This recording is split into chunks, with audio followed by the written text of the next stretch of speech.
ദൈവമേ വടിയായ അളിയ ഇപ്പൊ എല്ലാം ശരിയായ ഇനി ഒരെണ്ണം ഇരുത്തി വലിച്ചേ ശരിക്കിരുത്ത് ചങ്കി ചെല്ലട്ടെ ഇരുത്ത് All the dreams like tingle stars.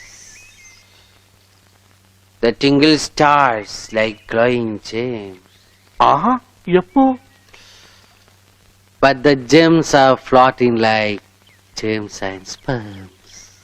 Humpty Dumpty. ഇത് വലിച്ച ഇംഗ്ലീഷ് പറയാൻ പറ്റും. വെറുതെ സ്കൂളിൽ പോയി സമയം കളഞ്ഞ് 1ാം ക്ലാസ് കൂടി കഞ്ചാവ് വലിച്ചിരുന്നെങ്കിൽ ചറവറാന്ന് ഇംഗ്ലീഷ് പറയായിരുന്നു. അളിയൊരു 2 പപ്പ് നോക്കട്ടെ.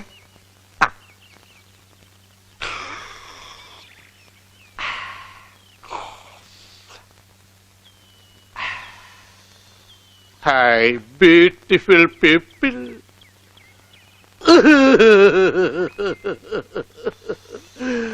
I am sorry, Aliya. I am sorry. ഞാൻ അങ്ങനെയൊന്നും ചെയ്യാൻ പാടില്ലായിരുന്നു.